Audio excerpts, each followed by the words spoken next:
Donc c'est un peu difficile de faire la transition du Eurotransplant vers un sujet plus technique. Mais tout de même, bon, voilà, je vais vous parler donc de la prise en charge des donneurs d'organes aux soins intensifs sur le plan de la gestion des... Pas trop vite, voilà. Donc, la gestion des patients qui vont être donneurs, c'est quelque chose qui commence d'emblée, dès la détection. Il ne suffit pas d'un moment particulier, c'est un management qui prend beaucoup de temps, qui nécessite beaucoup d'investissement de votre part, de notre part. On travaille ensemble, et on travaille ensemble dès la détection, comme je le disais, parce que c'est un point essentiel, parce que si on ne détecte pas les patients donneurs potentiels, eh bien, on n'a pas de transplantation. C'est quelque chose qu'on vit quotidiennement. On est, nous, dans les centres universitaires, confrontés à la fois aux donneurs potentiels et aux receveurs potentiels, et on vit ce gap qu'il y a entre l'offre et la demande. Le don d'organes impose également énormément de respect. Moi, je suis très heureux d'avoir trouvé ces représentations, cette iconographie sur Internet. Ça nous rappelle qu'on travaille avec des humains, on est dans l'humain, ça amène beaucoup d'émotions. Il y a eu déjà plus tôt dans l'après-midi des conférences qui nous amenaient beaucoup d'émotions quand on en parlait. Et je crois qu'il ne faut pas l'oublier. Alors, pour rentrer plus dans le vif du sujet, je vais vous parler du management du donneur d'organes. Et il y a un élément clé qui apparaît, c'est que quand on prend en charge un patient qui devient donneur d'organes potentiel, on change de paradigme. Auparavant, il est un patient pour qui on fait tout et on essaye de le sauver. Souvent, on essaye de le réanimer sur le plan neurologique parce que c'est souvent le point, la pierre d'achoppement, je vais dire. Et une fois que le patient devient donneur d'organes, le paradigme change. L'objectif, tout ce qu'on va mettre en œuvre pour le réanimer, c'est pour ses organes qu'on va le faire. Et l'intention, il y a un autre changement de paradigme par rapport à ça, c'est que alors qu'on soigne un patient unique, quand on a un patient à prendre en charge de soins intensifs, on est face à notre patient et on veut le sauver lui. Dès lors qu'on est en train de prendre en charge ses organes, on a face à nous un patient et on réanime 8 organes. On a changé de modèle, on est en train d'essayer de sauver 8 vies alors qu'on va en perdre une. On a parlé plutôt de l'euthanasie comme condition qui peut éventuellement amener au don d'organes. Vous avez sans doute bien compris qu'une autre condition qui amène au don d'organes, c'est la mort cérébrale. Il y a une autre condition, une autre situation, c'est la situation des donneurs décédés, ces patients chez qui on va envisager un arrêt thérapeutique. La manière dont on va les prendre en charge différera un petit peu. Les patients en mort cérébrale posent essentiellement des problèmes d'ordre physiopathologique. On est confronté à la physiopathologie de la mort cérébrale et nos attitudes, notre prise en charge serait influencée par ces événements-là. La situation avec les patients décédés, les donneurs après arrêt thérapeutique est un peu différente. On doit bien sûr gérer les organes, mais on a un point important aussi qu'on ne doit jamais oublier, c'est la problématique de l'ischémie chaude. Alors pour rappel, pour ceux qui sont moins confrontés et qui ont moins l'habitude de la question du don d'organes après arrêt thérapeutique, eh bien, les patients décédés dont je parle sont des patients qui sont dans une situation clinique sans issue. Ils vont mourir et l'équipe médicale a décidé d'un arrêt thérapeutique. Ça a été discuté avec les proches et aussitôt qu'on est arrivé à ce constat, on doit se poser la question de savoir si ce patient est un donneur d'organes potentiel. Si c'est le cas, on va décider de mettre en œuvre l'arrêt thérapeutique selon des modalités différentes, que je ne vais pas exposer ici. Et lorsque l'arrêt thérapeutique aboutira au décès, le patient donnera ses organes. Je vais axer l'essentiel de ma présentation sur la problématique de la mort cérébrale, parce que c'est ce contexte-là qui amène les interventions les plus spécifiques dans le contexte de la réanimation. Et en particulier, il y a trois problèmes auxquels on est confronté chez le patient qui évolue vers la mort cérébrale. Tout d'abord, il y a une dérégulation du système nerveux autonome. Il y a également une dysfonction du système neuroendocrine qui apparaît. Et il y a des dommages qui vont être liés à l'inflammation et qu'il faudra essayer de gérer. Alors, au niveau de la dérégulation de la circulation, il y a deux phases qu'on observe. Une première phase où il y a une très grande instabilité circulatoire avec souvent une augmentation très importante de la tension artérielle et une bradycardie. C'est ce qu'on appelle le réflexe de Cushing. Et puis ensuite une phase plus longue où on a plutôt un hypométabolisme. Dans la phase hyperdynamique, qui est brève, et ça il faut toujours le garder en tête, la phase hyperdynamique est brève, il y a une activité vagale intense et une décharge neuroendocrine. C'est ça qui provoque à la fois la bradycardie et l'hypertension artérielle. Ensuite, la phase hypodynamique est plus longue et peut être... Dans cette phase-là, on a plutôt une tendance à voir apparaître une hypotension, une stabilisation de la fréquence cardiaque. Et durant cette phase-là, il peut y avoir des dommages myocardiques, une altération de la volémie, de la post-charge, et également une perte du tonus vasomoteur. Alors, les dommages cardiaques et une situation que l'on rencontre parfois qui s'appelle l'édème pulmonaire neurogénique vont aboutir à des perturbations de l'oxygénation et de la perfusion des organes et en conséquence majoreront les lésions potentielles qui peuvent se créer au niveau des organes. La dysfonction du système neuroendocrine, elle s'explique parce qu'en fait, le système neuroendocrine est connecté au cerveau. On a ici une représentation de l'hypophyse qui est connectée au cerveau. On a le lobe antérieur qui intervient dans la régulation du taux de cortisol, mais également dans la régulation des hormones thyroïdiennes. Et on a le lobe postérieur qui intervient dans la sécrétion d'ADH, l'hormone antidiurétique, qui a en fait également d'autres effets. Elle a des effets vasomoteurs, elle a aussi des effets sur la production du cortisol. Alors, suite à ces désordres neuroendocriniens, on observe régulièrement une hypovolémie parce qu'en fait, il y a une diurèse excessive qui s'installe suite à la perte de la sécrétion d'hormones antidiurétiques. Il y a également une vasodilatation qui s'installe. Il en résulte une instabilité cardiovasculaire, des perturbations métaboliques, notamment une insulinorésistance.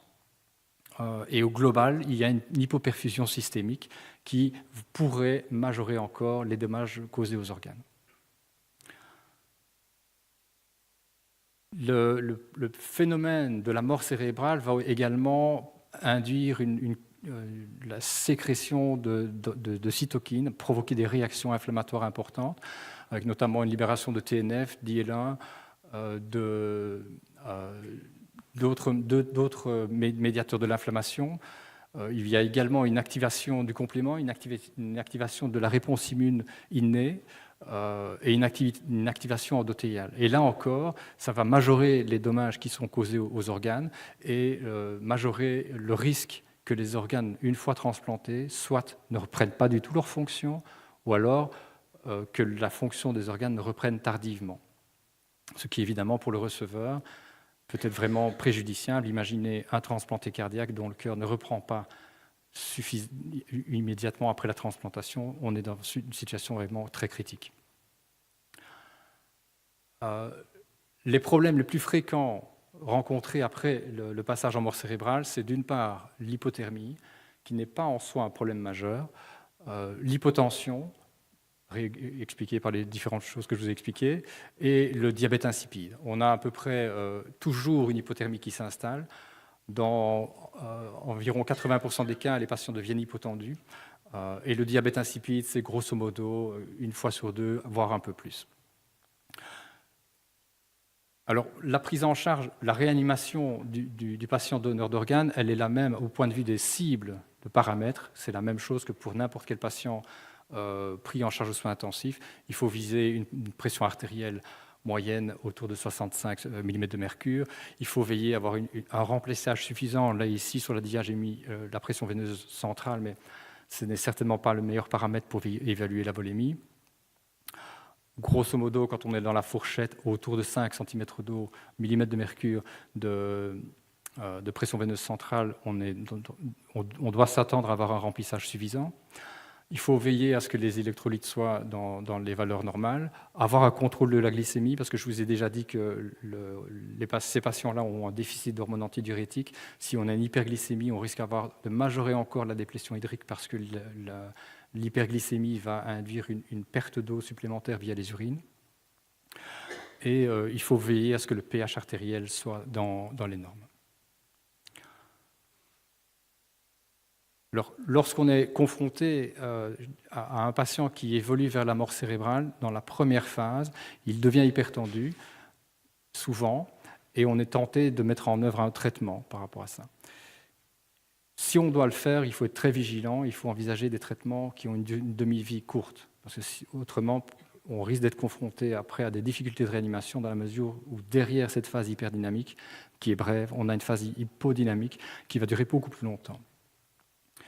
Par contre, dans la phase hypodynamique, il faut en premier lieu, quand on a un patient hypotendu, se poser la question de savoir s'il n'est pas hypovolémique. Il faut s'assurer que le remplissage vasculaire est suffisant. Ensuite, on peut envisager l'usage d'inotropes comme la dopamine.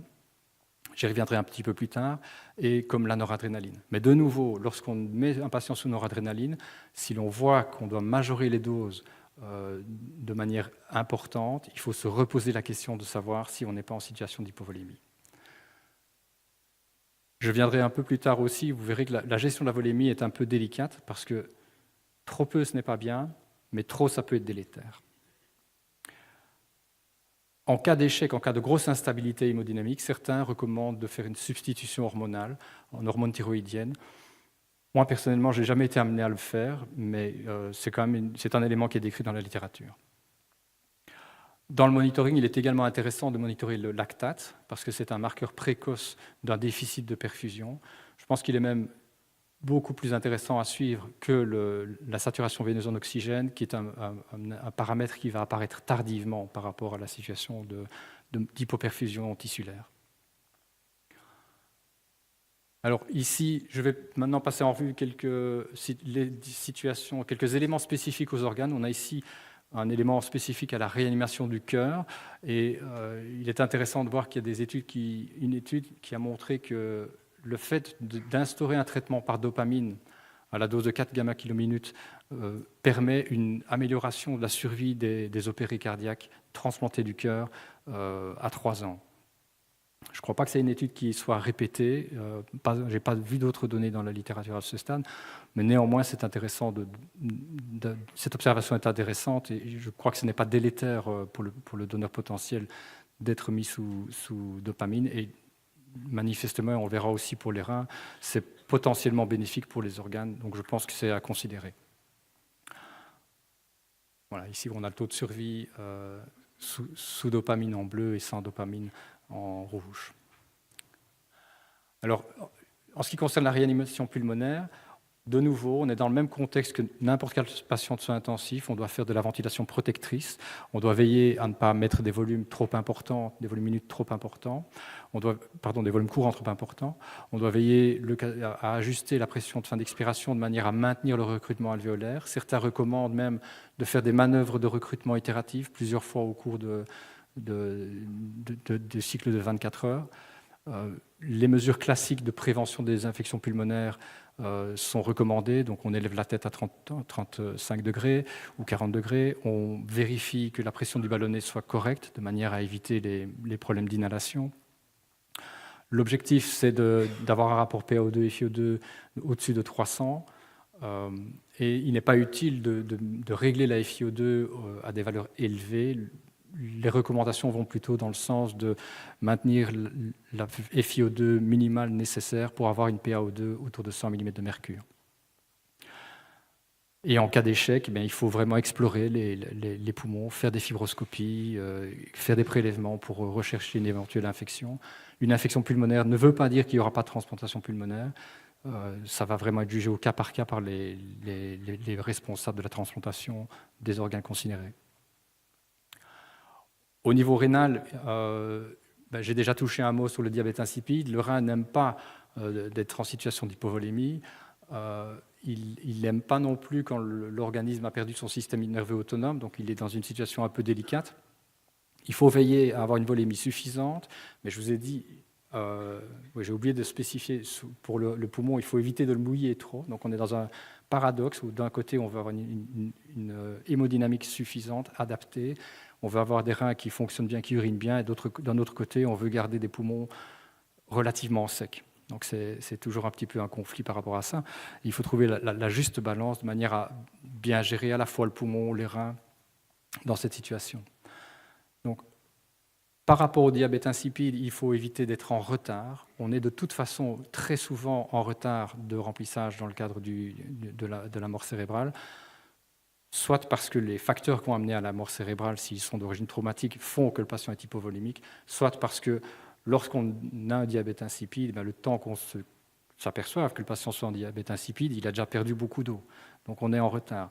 Donc le but n'est pas de faire un beau diagnostic de diabète insipide, le but c'est de prévenir la condition d'hypovolémie, et donc on veillera à ne pas tarder dans la mise en œuvre d'un traitement du diabète insipide qui est basé sur le minirin.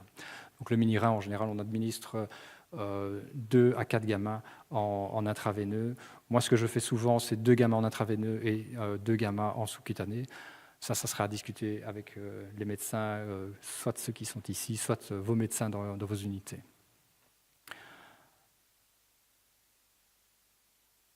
Alors ici encore, il y a un bénéfice, semble-t-il, à préconditionner le donneur avec de la dopamine, parce que manifestement, le fait d'administrer de la dopamine à la dose de 4 gamma km va amener à moins de dialyse post-transplantation. Et donc, manifestement, là, il y a moins de non-fonction, de reprise différée de la fonction rénale. Au niveau hépatique, une mesure spécifique qui peut être mise en œuvre, c'est l'administration de corticoïdes. En général, on donne une dose de 250 mg au moment du diagnostic de la mort cérébrale, et puis on poursuit avec une perfusion continue de 100 mg/h. Le bénéfice, c'est qu'il y a moins de lésions liées à l'ischémie-reperfusion. Ça se voit au niveau de la microscopie. Il y a moins de lésions des voies biliaires. Il y a une reprise plus rapide de la fonction hépatique et on observerait moins de rejet dans les 6 premiers mois. Il y a juste un petit commentaire, une petite attention qu'on doit avoir, c'est qu'il ne faut pas démarrer les corticoïdes avant d'avoir fait les prélèvements en vue du typage HLA, parce qu'en fait les corticoïdes peuvent masquer, peuvent réduire l'expression HLA des tissulaires. Un petit commentaire, parce qu'on est souvent, quand on est confronté à un patient en mort cérébrale, on ressent souvent beaucoup de précipitation, beaucoup de fébrilité, et quelque part, je ne vais pas dire que c'est inutile, mais en tout cas, il n'est pas utile de se presser. La recherche montre qu'en fait, il pourrait même être bénéfique de différer quelque peu le prélèvement d'organes par rapport au passage en mort cérébrale. Dans ce travail-ci, il a été observé que, évidemment, ça ne passe pas, qu'en fait, lorsque on diffère le prélèvement d'organes, on a moins de non-fonction primaire, de reprise différée de la fonction rénale chez ces patients-là.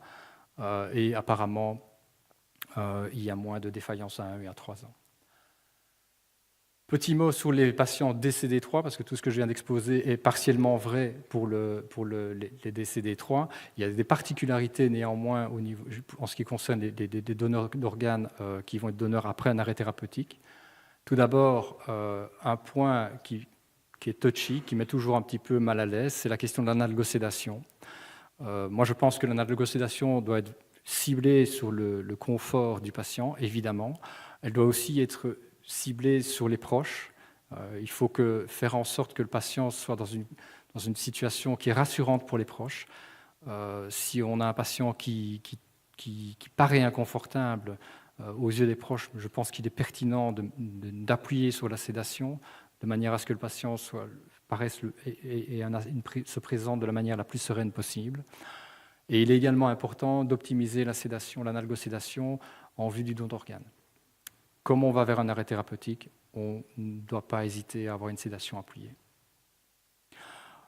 Détail technique, mais ça vous concerne parce que vous avez ce patient-là dans votre liste, c'est que dans la gestion de l'arrêt thérapeutique du patient DCD3, on va, on va monitorer la tension artérielle. Et le moyen le plus précis de monitorer la tension artérielle, c'est la prise de la tension artérielle au niveau fémoral. Donc si votre patient a une artère radiale, ça ne suffira pas.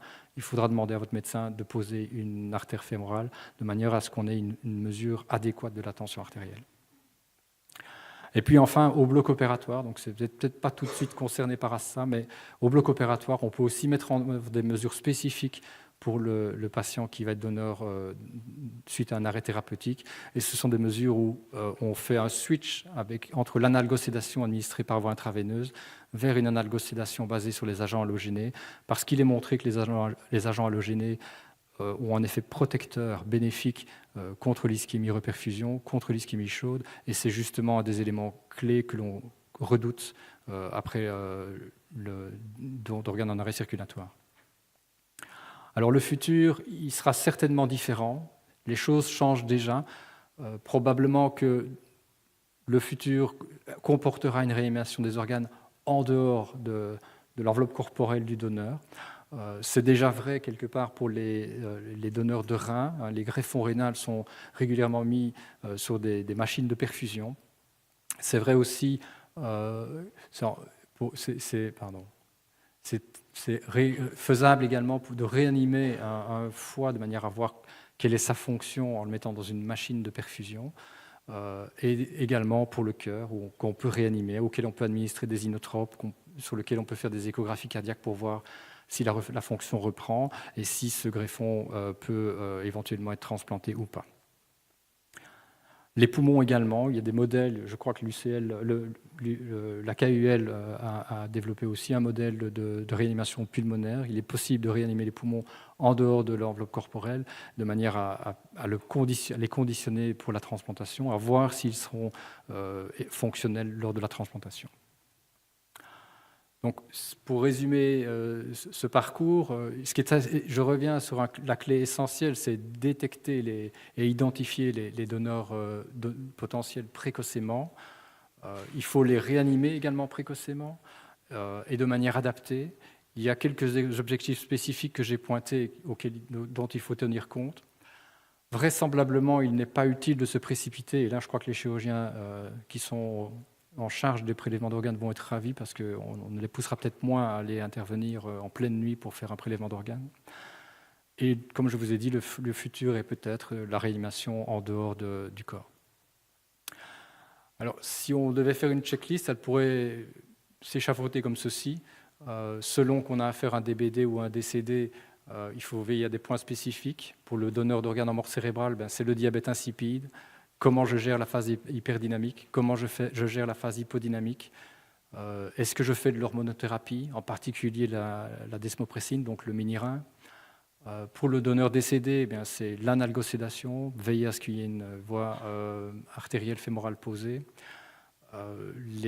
Les éléments communs, c'est la gestion de la volémie. Il faut rester alerte sur ce point-là, en mettant suffisamment, mais pas trop. Gérer la ventilation pour faire une ventilation protectrice, visant une bonne oxygénation tissulaire tout en protégeant le poumon. Parfois, ça peut être conflictuel. La question de la corticothérapie, la dopamine, qui semble avoir du sens aussi. Pour le donneur décédé, lorsqu'il va quitter les soins intensifs, on va s'assurer qu'en quittant les soins intensifs, il soit correctement sédaté, correctement analgésié. Et au bloc opératoire, il peut éventuellement bénéficier d'un switch de l'analgosédation intraveineuse vers les halogénés, de manière à avoir une protection supplémentaire contre l'ischémie-reperfusion. Voilà. Il y a aussi des papiers qui évoquent que le fait de réanimer les patients avec comme directeur, je dirais, un intensiviste permettrait d'améliorer le devenir de la transplantation. Je crois que c'est à moitié vrai. Je crois que ce qui est essentiel, c'est qu'on travaille efficacement en équipe, et la réanimation du patient donneur d'organes, c'est une affaire d'équipe, et c'est à la fois l'intensiviste, mais aussi toute l'équipe des soins intensifs qui y participent. Voilà, maintenant le moment est venu de faire la transition après les questions, vers autre chose, vers les témoignages. C'est de nouveau un peu une séquence, j'ai envie de dire une séquence émotion. Et j'espère que vous accueillerez avec beaucoup de chaleur les témoignages qui vont venir. Je vous remercie.